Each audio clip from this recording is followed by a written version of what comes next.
The afternoon sun slanted through the dusty blinds of Alex's home office, painting stripes of gold across the scattered blueprints on his desk.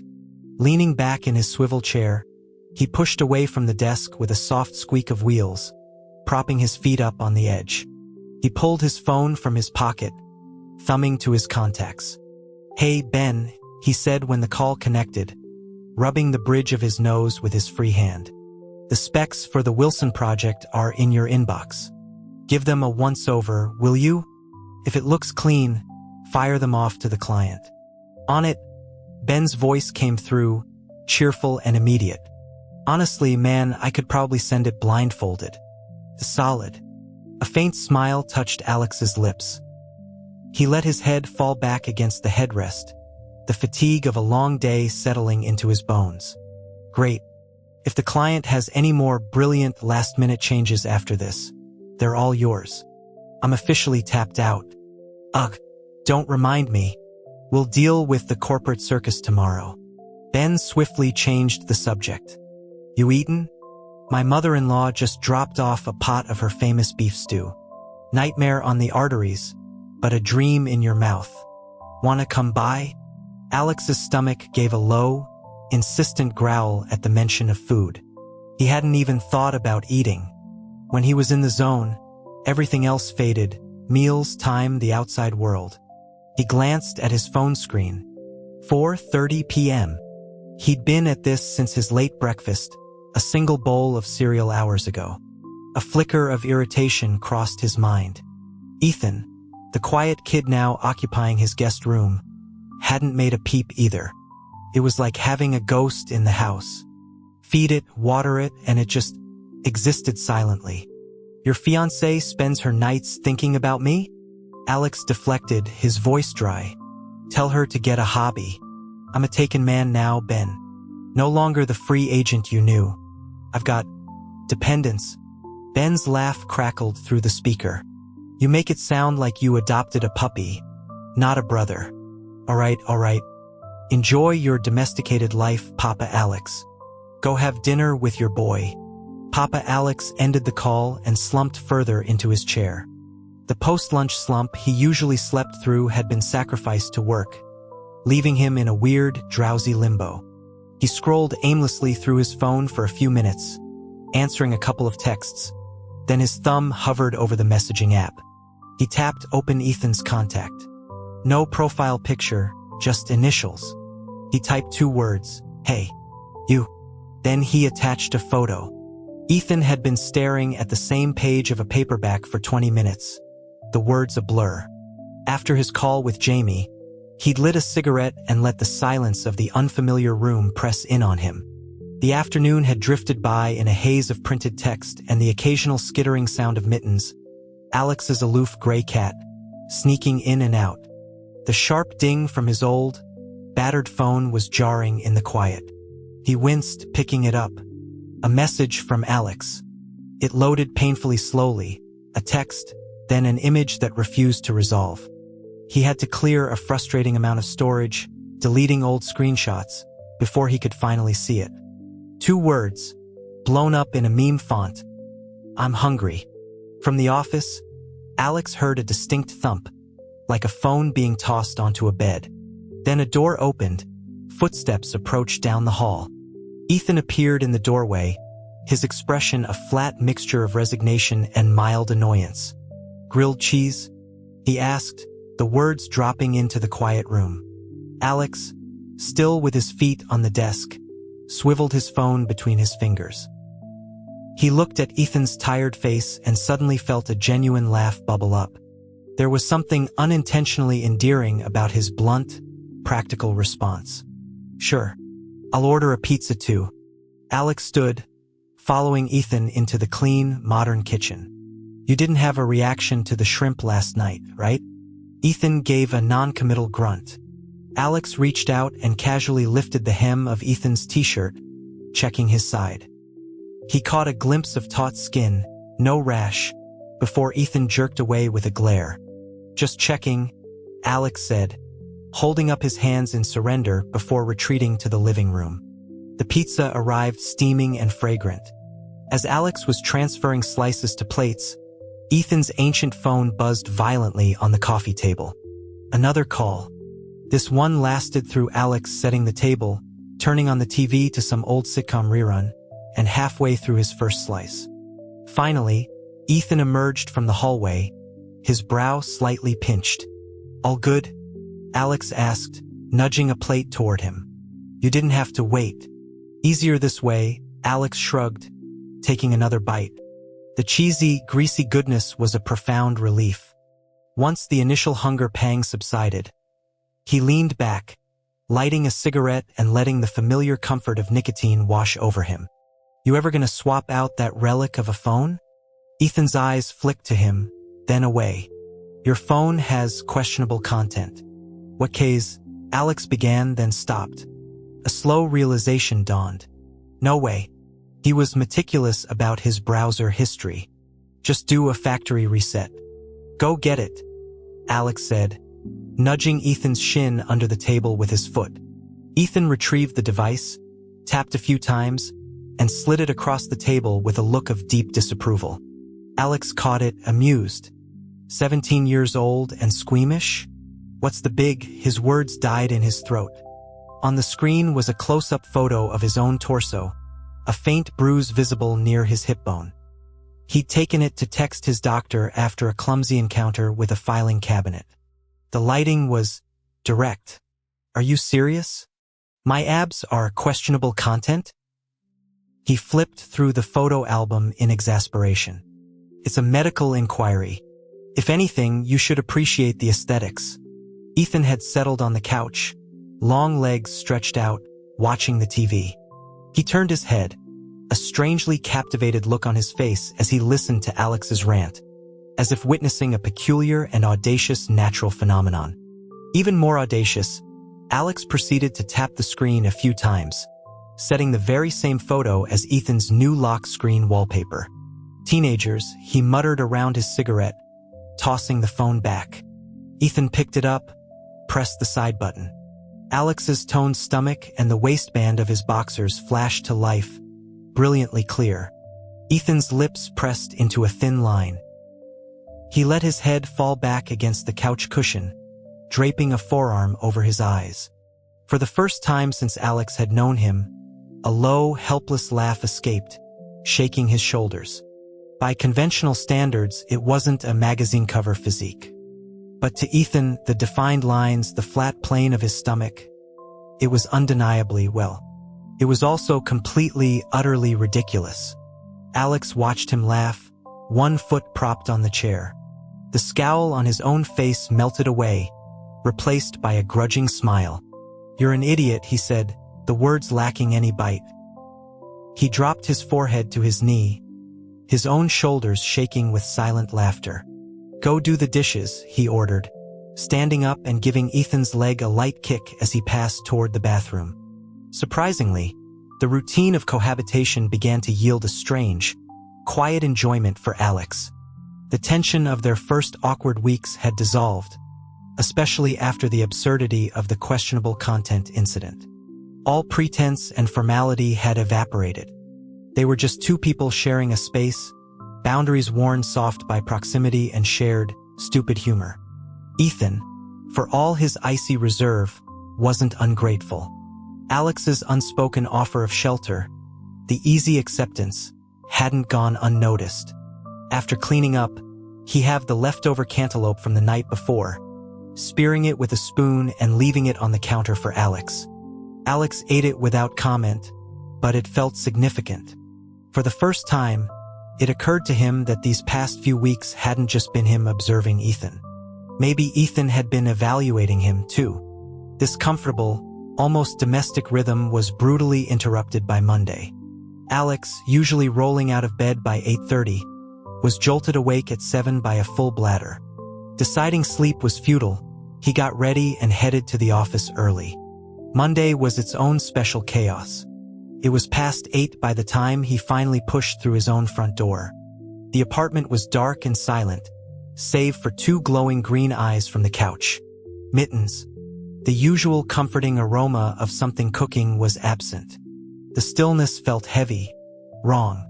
His hand was already on his phone to call when he remembered. Monday. School. Ethan had mentioned it days ago. A pang of guilt, sharp and unexpected, hit him. He had no idea what time Ethan had left, if he'd had lunch, how his first day at a new school in a new city had gone. He fired off a text.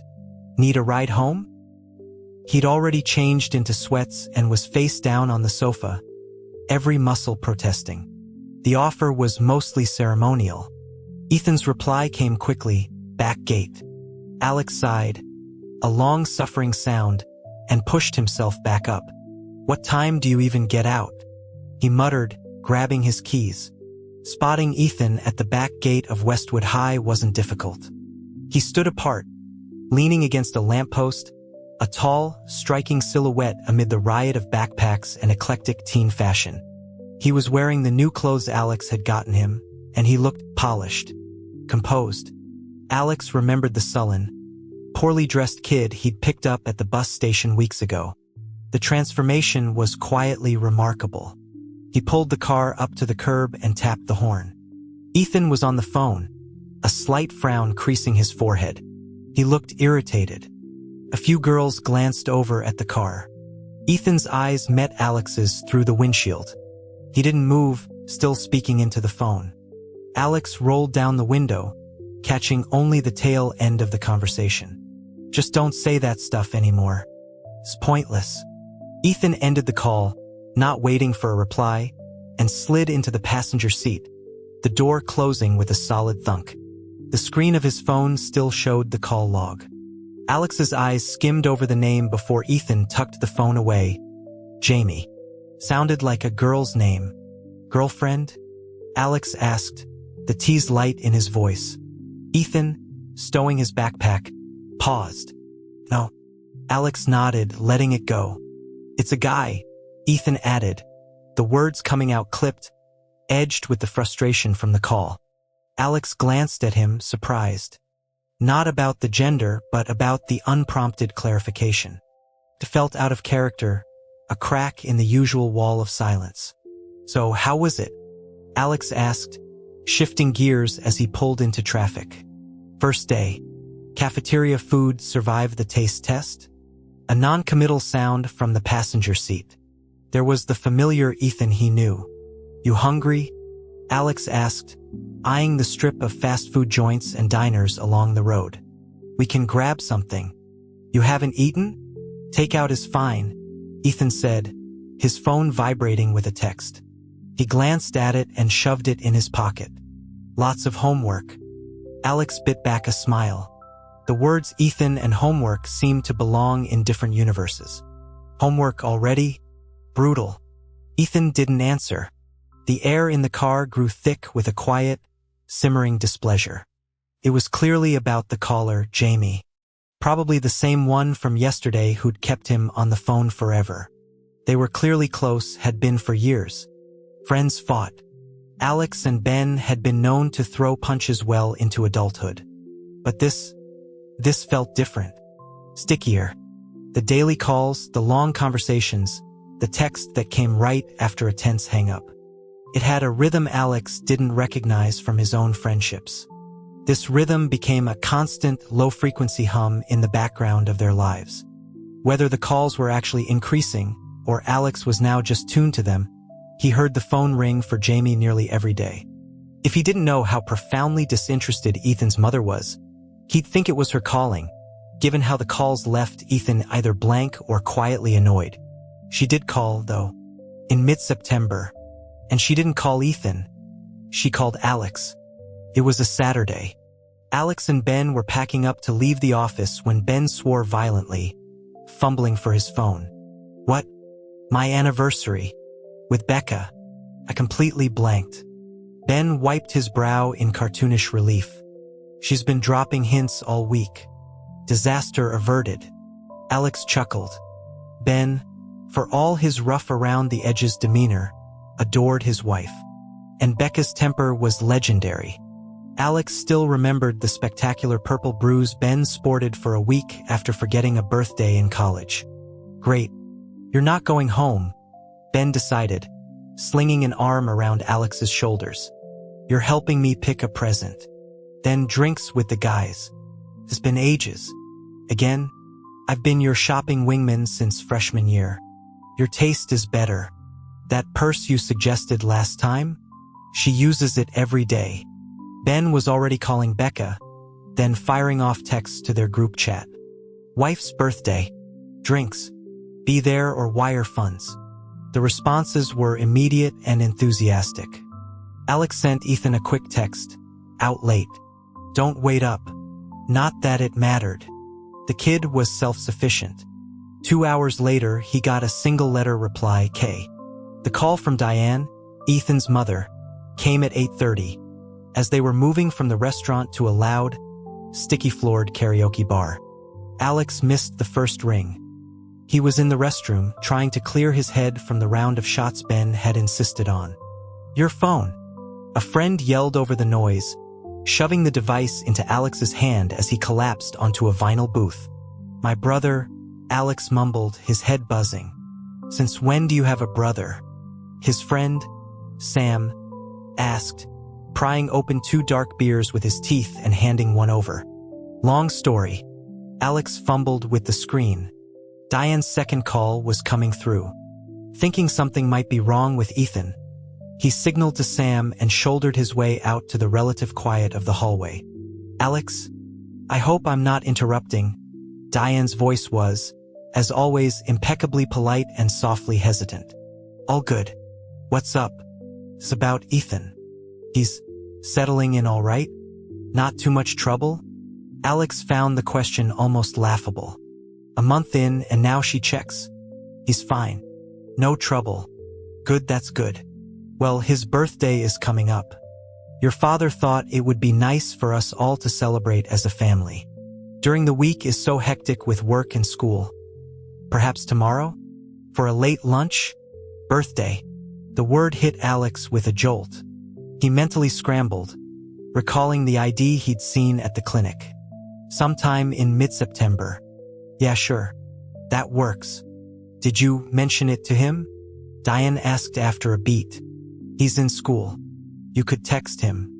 I'll ask him when I get home, and we'll coordinate tomorrow." "Okay. Wonderful. We'll see you then." Alex hung up and finished his cigarette outside the bar, the noise a dull throb through the walls.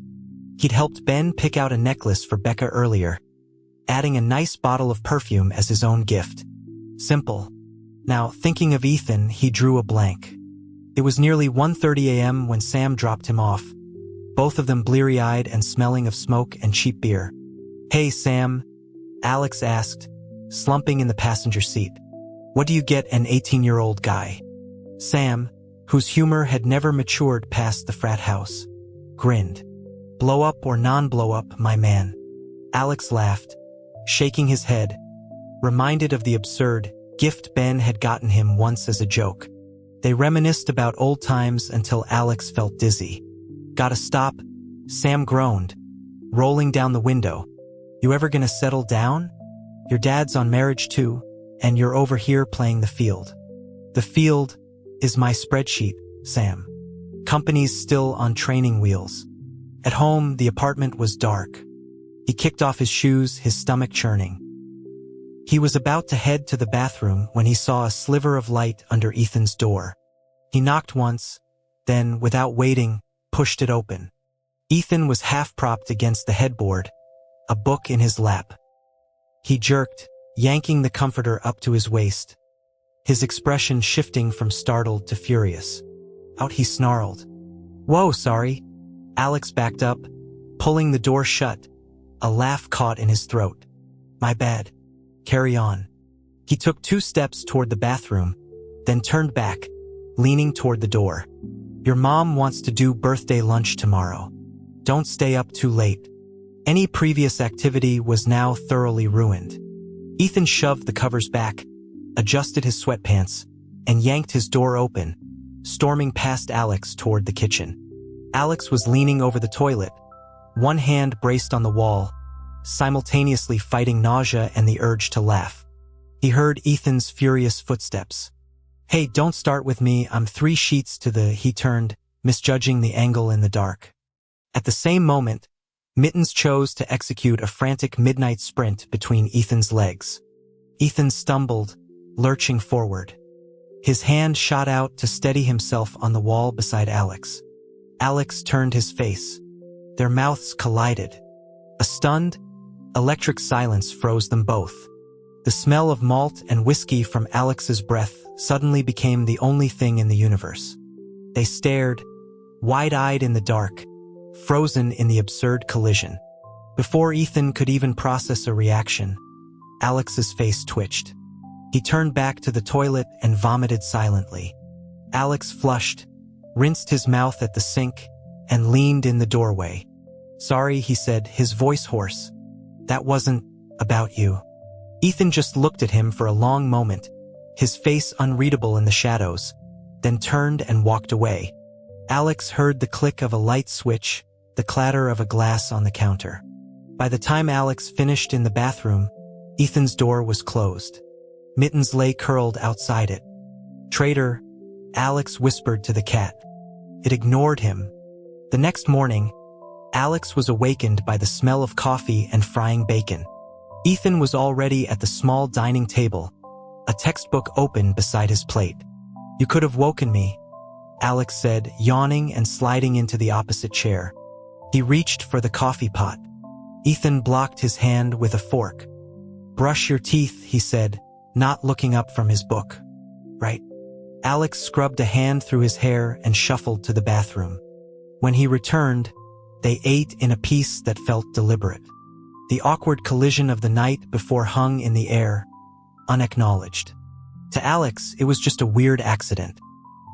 He figured Ethan, in his hypersensitive teenage state, might be bothered, but a glance at his calm profile suggested otherwise. Maybe he was getting used to the chaos. Diane had chosen her own home this time. Around 10:30, Alex's dad, Robert, called with the address.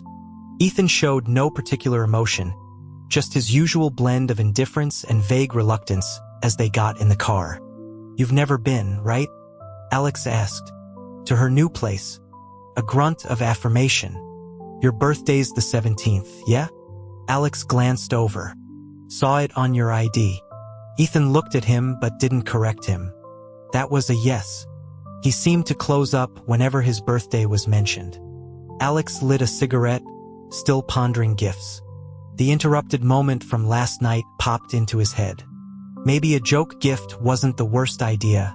He went to toss the pack into the console. Ethan intercepted it, taking one for himself. "Hey now," Alex said, eyeing him. "Underage smoking on your birthday eve?" Ethan just produced a lighter, lit his own, then held the flame out for Alex. Alex leaned in, the tip of his cigarette glowing in the dim car. He cracked the window. Halfway there, he had to use GPS. Robert and Diane had bought a place in one of those new developments on the outskirts of town. Alex had only been once.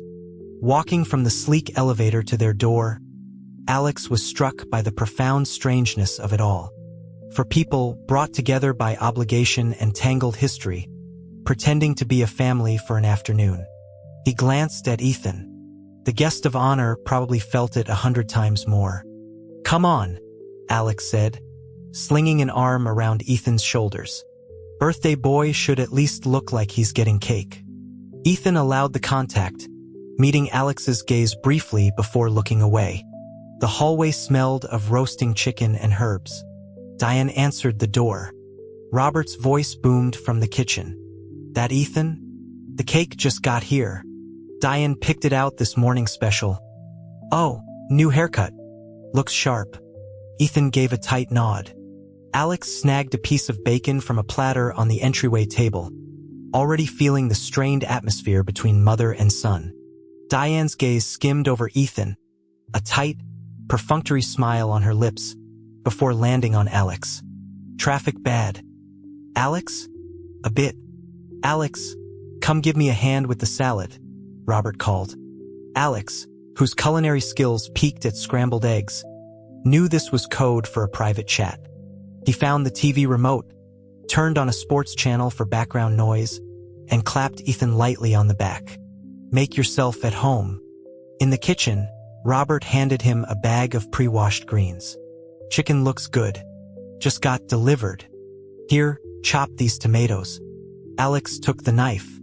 Don't bother with the shrimp scampi. Why? You love it. Ethan's allergic to shellfish. Broke out in hives after your welcome dinner. Robert paused, his voice dropping. He didn't say anything.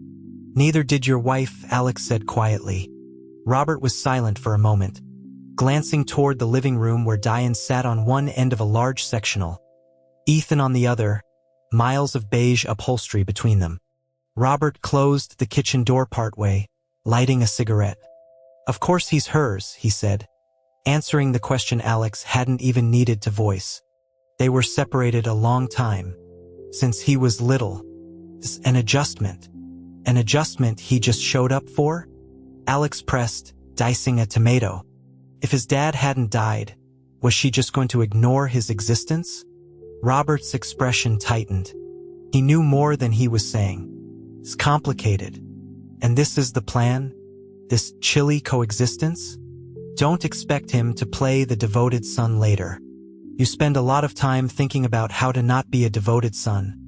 Robert grumbled, nudging Alex's hip with his foot. Watch it, I'm armed. They were interrupted by the doorbell. Diane came in, carrying a large white box from a chain bakery. Almost ready? We can just keep it simple. Cake's here, Robert said, a little too heartily. Let's get it set up. Alex washed his hands and took the box from Diane, placing it in the center of the dining table. Diane busied herself in the kitchen. Alex looked at Ethan, sitting stiffly on the couch, and walked over. He nudged his shoulder, and when Ethan turned, popped a piece of bacon into his mouth. Save room for your dad's famous mashed potatoes, Alex said, grinning at Ethan's surprised chew. He's a mediocre patriarch, but a decent cook. My mom always said he missed his calling. Ethan held his gaze for a long moment, a flicker of something, amusement, gratitude, crossing his face. The corner of his mouth lifted in a faint, rare smile. He gave a small nod and turned back to the TV. When they all sat down, it was, without question, the most awkward birthday meal Alex had ever witnessed. Robert made valiant, booming attempts at conversation. Diane smiled and nodded, but her attention was scattered, her eyes lingering on Alex more than on her own son. Alex tried to bridge gaps, but Ethan's disengaged silence was a wall. All right, let's see this cake, Robert said, his eyes signaling Alex desperately. Right. The main event. Alex nudged Ethan's chair. Ethan offered Robert a polite, utterly empty smile and pulled the ribbon on the box. Diane stood to help lift the lid. I hope it's nice. The girl at the shop described it beautifully, she said. The cake was standard fare, white frosting, elaborate piping. But the message written in elegant script made all four of them go still. Happy birthday, Ethan J. Alex barked a short laugh. Typo. They got the initial wrong. No big deal, he trailed off. No one else was laughing. Robert, Diane, and Ethan were all staring at the single letter as if it were a live wire. Have them send another, Alex said, reaching for his phone. Yes, your brother can call, Robert said quickly. Ethan moved. His chair scraped loudly against the hardwood floor as he stood. Alex instinctively grabbed his wrist, a sudden fear that he might flip the table. Ethan shook him off. He didn't yell. He didn't touch the cake. He just looked at the J for another long second, then reached out and plucked the shiny 18 topper from the frosting. He pressed his thumb against the metal number until, with a sharp snap, it bent in half. He dropped the pieces onto the tablecloth. Typo, he said, his voice dangerously quiet. He looked directly at Diane. I'm 18. Diane flinched, her mouth opening slightly. Ethan didn't wait for words. He pushed his chair back and walked out of the dining room, his strides eating up the hallway. Ethan, Diane called, still seated, a statue of confusion. Alex shot her a frustrated look and followed. He caught up at the elevator. Ethan stood rigidly, jabbing the call button. Thought you'd take the stairs for dramatic effect, Alex said, wedging his foot in the closing door. Waiting for the elevator kind of kills the vibe. Ethan tried to shoulder past him. Alex tightened his grip on his arm. Go wait in the car. Alex pressed his keys into Ethan's palm. My phone's still in there. Ethan's jaw worked, his eyes dark and stormy. Go on, Alex said, holding his gaze until the anger seemed to recede a fraction. He turned and walked back to the apartment. The elevator doors slid shut. Ethan slumped against the wall, closing his eyes as it descended. The dam broke. Etanji. The old name. The ghost. Memories, long buried, surged forward in a toxic flood.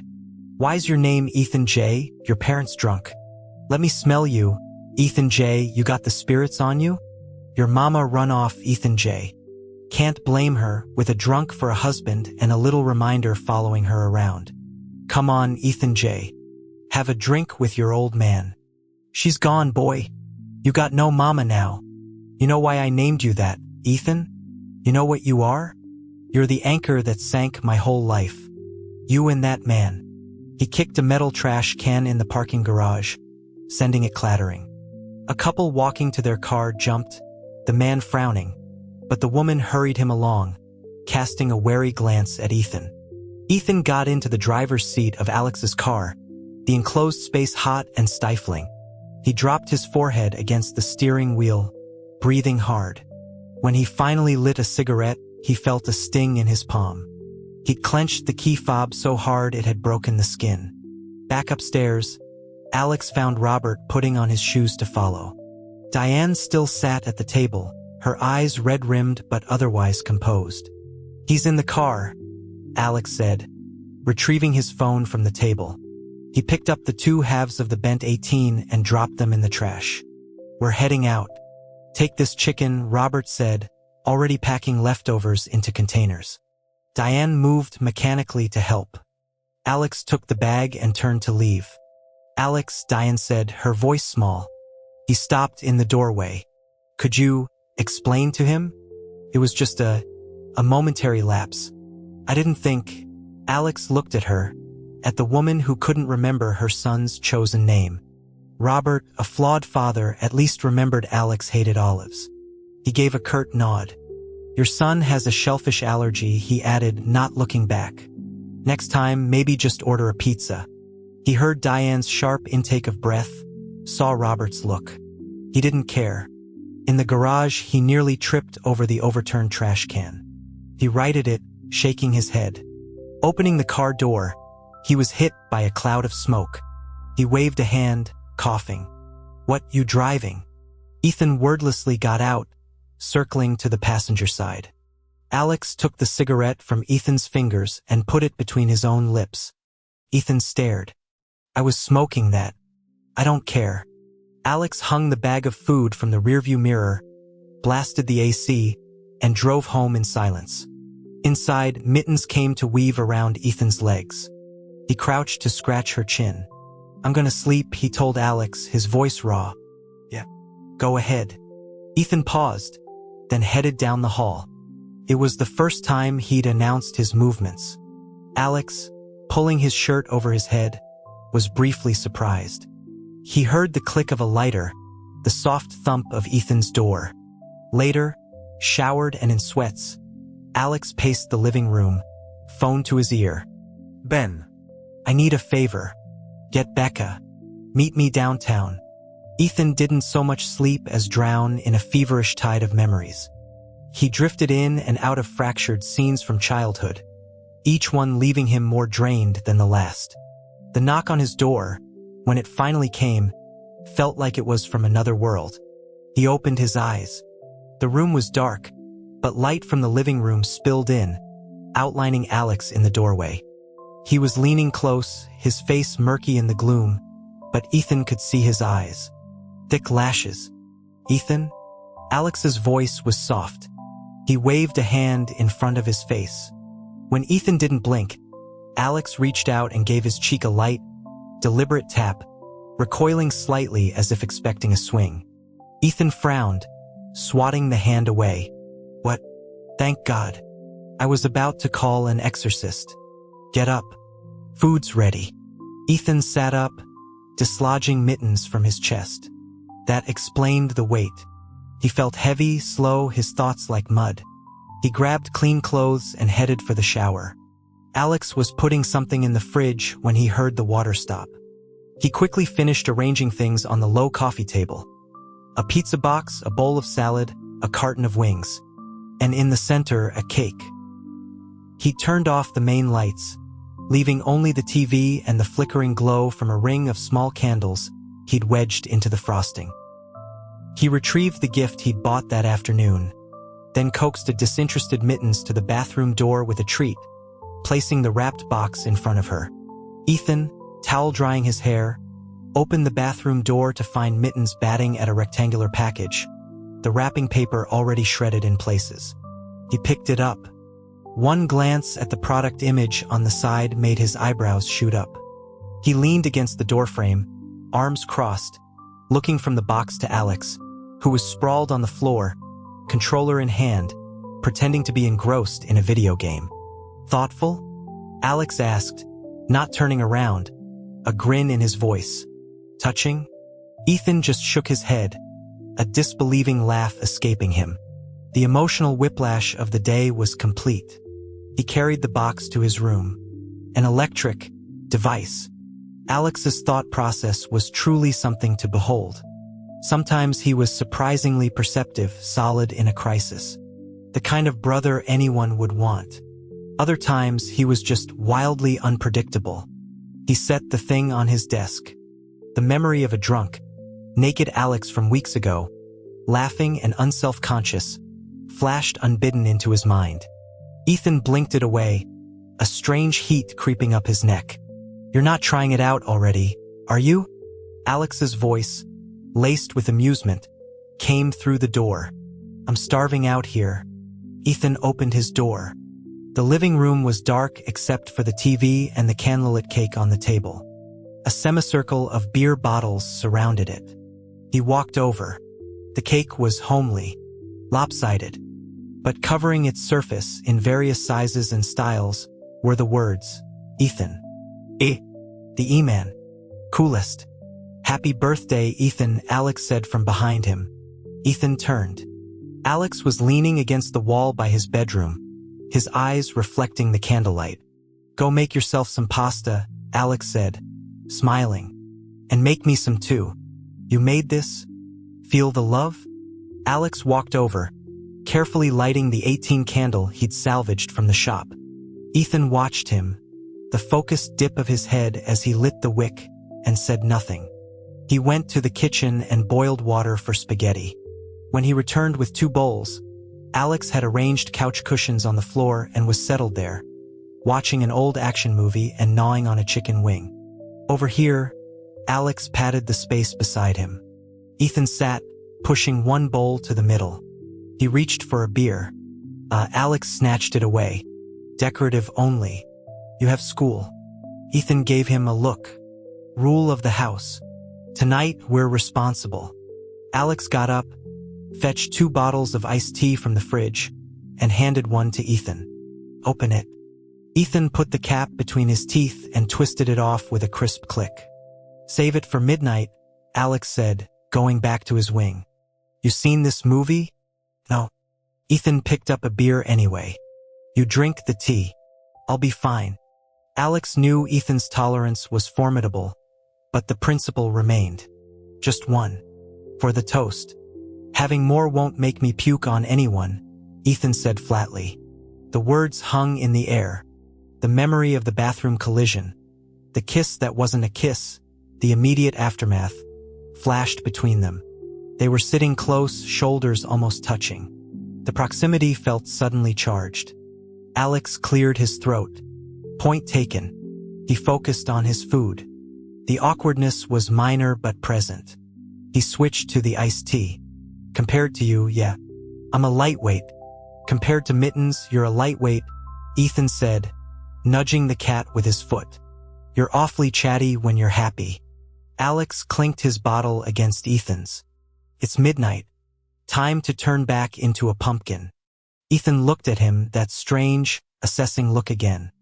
Thanks, he said, the word low and sincere. Before Alex could reply, Ethan's phone rang.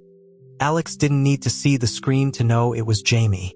Sure enough, Ethan took the call on the balcony. It lasted 15 minutes. When he came back, Alex had finished most of the leftover chicken. Your friend? Calling with birthday wishes? A grunt. Ethan's expression was closed off again. I've been meaning to ask, Alex said casually, wiping his hands. You and this friend, you talk more than some couples I know. Daily check-ins. Ethan didn't answer, typing rapidly on his phone before tossing it aside. He took a long drink. Don't want to talk about him. Then talk about your mom. Alex stood, stretching. You blew up today. And I get it, the name thing was a gut punch. But you were pretty calm about being dumped here initially. He lit a cigarette, leaning against the kitchen counter. She asked me to tell you she was sorry. That she just blanked. So you did have that name, Alex said, exhaling smoke. Changed it later? Ethan was silent for so long Alex thought he wouldn't answer. The movie played on, explosions lighting the quiet room. Finally, Ethan spoke, his voice detached, as if reciting a news report. My father got her drunk. She was already planning to leave him. It was non-consensual. Alex froze, the cigarette halfway to his lips. She hated him. I don't know why they married. Ash fell onto Ethan's jeans. He brushed it away. He thought a kid would tie her down, make her accept her life. Maybe she tried for a few years. But she hated me too. Alex's throat felt tight. The name was her idea. My dad, trying to appease her, let me have her last name. Looking back, I should be grateful she didn't just use guilt. Jesus, Ethan. I changed it myself. For my 16th birthday. A gift. The simple statement hit Alex with a physical force. A deep, aching sympathy twisted in his chest. I get why she left. Why she doesn't want to see me. Ethan's eyes were fixed on the TV screen. But it's not my fault. Of course it's not. I didn't want to be her mistake. I didn't like the name she gave me. When she said she wanted to do this, I thought maybe she was trying. But the cake, I think she doesn't even know what she's trying to do. The room was quiet again, filled only with movie sounds. Alex stared at Ethan's profile, the shifting light playing over his young face. Handsome, guarded, and carrying a weight no kid should have to bear. It was a messy, tragic story straight out of a daytime talk show. But it was real, and it was sitting in his living room. Good, Alex said finally, the word too loud. Good for you changing it. He walked over, took the beer from Ethan's hand, and drank deeply. Ethan watched him. I drank from that. I said I don't care. Alex fetched another beer, opened it with a flick of his wrist, and handed it over. Happy birthday. Ethan's mouth quirked in a faint, real smile. He clinked his bottle against Alex's. Later, in bed, Alex couldn't sleep. He replayed Ethan's words, his flat tone, the stark reality of his history. He tossed and turned, his mind cycling through the impossible positions of mother and son. He grabbed his phone. A notification glowed. 2 messages from Claire, the girl Ben and Becca had introduced him to at the cake shop, sent and deleted around 1:40 a.m. He ignored them and texted Ben instead. Alex, this is messed up. Ben, what? The gift didn't go over? Alex, not that. Talk tomorrow. He scrolled absently through social media. When he passed Ethan's contact, he did a double take. For the first time, there was a post. Just a single emoji, a beer mug. Alex smiled. He had a feeling it was for him. He tapped like and added a clinking glasses emoji. He was woken by a full bladder. Blinking in the morning light, he stumbled out of his room. Ethan was at the door, slinging his backpack over one shoulder. What time is it? You're early. Detention duty, Ethan said. His eyes drifted down, then back up. A faint, Challenging smirk touched his lips. Not bad. He was out the door before Alex fully processed the comment. He looked down at himself, at the obvious morning situation tenting his boxers. Little shit, Alex muttered, but he was laughing. At the office, Ben arrived with a bag of gargantuan breakfast burritos. Mother-in-law's latest culinary assault. You're having two. Your in-laws are trying to kill you with kindness, Alex said, already smelling sausage and egg. Get a wife, you get the care packages. Ben wheeled his chair over. So, Claire, any sparks? Alex was searching his computer for a file. Claire? Oh, she's nice. Nice? She's a catch. Good job, pretty tall. You two looked good together. Ben wheeled back. I'm telling you, man, you keep being this picky, you're gonna end up a bachelor with just your feral brother for company. He's not feral. And he takes out the trash. Later, on a coffee break, Alex saw Claire's messages from the night before, and a new one from that morning. Claire, morning. Just realized I texted you by mistake last night. Sorry. Hope I didn't wake you. He replied politely. She responded quickly, asking about Mittens, complimenting the cat's photo on his profile. The conversation was pleasant, effortless. She was clearly interested. When Ben brought up a group trip for the long weekend, a cabin in the mountains about an hour away, Alex agreed. I'll ask Ethan. He might have school stuff. Bring him. I still haven't met the mysterious brother.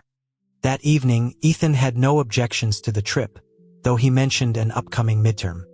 We'll work around it, Alex said from the couch. How's school here compared to back home? Fine. Ethan was texting, his fingers flying. If you'd stayed, you'd be a senior now, right? A nod. So your old friends are all seniors now. This Jamie guy, he doesn't have homework? Ethan didn't look up.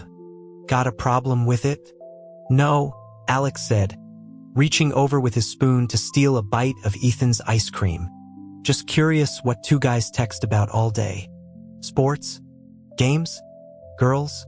Ethan finally locked his phone, setting it face down. He leaned back in his chair, looking at Alex with a bored expression. We're talking right now. You seem bored. Let's talk. You're a pain. Alex laughed, heading to the shower. As he passed, his phone lit up on the table. A notification. Claire. Then another. A photo. Then an emoji. Ethan, holding two empty ice cream bowls, stared at the screen. After a moment, he reached over and flipped Alex's phone face down. The night before the trip, Alex's dad invited them for a pre-holiday dinner. Ethan declined, citing studying. Alex went to his own mom's place. She was furious on his behalf. Your father has lost his mind. And that woman, passing her own child off like an unwanted parcel. It's disgraceful. Alex gave her the abbreviated, less brutal version of the story as he helped in the kitchen. His mom was quiet for a long time. As he was leaving, loaded down with containers of pie, she sighed. What a mess. She patted his arm. The boy can stay. He'll be off to college soon enough. You need money, you ask your father. On his way home, driving past Westwood High, he texted Ethan. Done. Need a ride? The reply was instant. Back gate. The street was packed with students buzzing with pre-break excitement. Alex spotted Ethan easily. He wasn't alone. A girl stood near him, tall and pretty with long hair, talking animatedly. Ethan had his phone out, his attention divided. Alex pulled up and honked lightly. The girl glanced over, then back at Ethan. Is that your ride? Ethan met Alex's eyes through the window, gave a slight nod, and moved to get in. Say goodbye, Alex said cheerfully, moving a bakery box from the passenger seat to the back. Hi. The girl leaned toward Alex's window, smiling brightly. I'm Valerie. A friend of Ethan's. Alex, his brother. Valerie was still talking when Ethan closed the passenger door with a definitive click. Let's go. Charming, Alex muttered, pulling into traffic. Making friends, I see. Ethan stared out the window. What did she do? Insult your haircut? You couldn't manage a Sia? At a red light, Alex reached back for the box of pastries. As he did, his phone rang. He answered, one hand on the wheel. Alex, it's Claire. Becca said you guys were finalizing plans for the cabin. I was wondering if I should pick up anything? Are you free? Alex glanced at the time, then at Ethan. Perfect timing for an unavoidable dinner invitation. Yeah, I'm out with Ethan now. If you're set on shopping, send me your location. A moment later, a mall address popped up. Claire's voice was cheerful. I'm here already. Dinner's on me. Hanging up, Alex made a U-turn. Date? Ethan asked, his tone flat. Not a date. Come on. The mall was a zoo of pre-holiday chaos. As they rode the escalator jammed between families, Alex nudged Ethan. We could catch a movie after. Three's a crowd, Ethan said dryly. Since when do you care about crowds? Alex slung an arm around his shoulders. The kid did seem to have grown taller. If you're that bothered, we'll go after. Ethan glanced at him, a faint, knowing smile on his face. What if she's in this elevator? Alex instinctively glanced around before he could stop himself, then swatted Ethan on the back of the thigh. Smartass. They found Claire near a fountain on the upper level. She was exactly as Alex remembered. Polished, pretty, in dark jeans and a sweater, her hair falling in soft waves. She held 3 large smoothies. Alex, thanks for coming. She handed him 2, her smile widening as she saw Ethan. And you must be the famous brother. I'm Claire. Ethan took the offered drink with a polite, silent nod. He doesn't talk much, Alex said, an odd protectiveness rising in him at her easy use of brother. Detention duty today, Ethan added, his voice neutral. Claire had, unsurprisingly, already put their names down at a popular steakhouse. Hope this is okay. I took a chance. It's perfect, Alex said, leading the way. We were just debating where to eat. Dinner was a smooth, pleasant affair. Claire was easy to talk to, asking Ethan about school, recommending sides. As they neared dessert, Ethan's phone buzzed. He glanced at it, his expression shutting down. Excuse me, he said, pushing his chair back. Claire watched him go, then leaned in conspiratorially. Girlfriend? She whispered. Alex felt a strange pinch of irritation. No, you're such a brother. My brother was the same. But it's normal, you know? For his age. Alex just smiled, his attention half on the hallway where Ethan had disappeared. He thought of Jamie, the daily calls, the texts, the clear emotional weight of those conversations. It didn't feel normal. Not for 2 guys. Not like this. But Ethan had made it clear. That topic was off limits.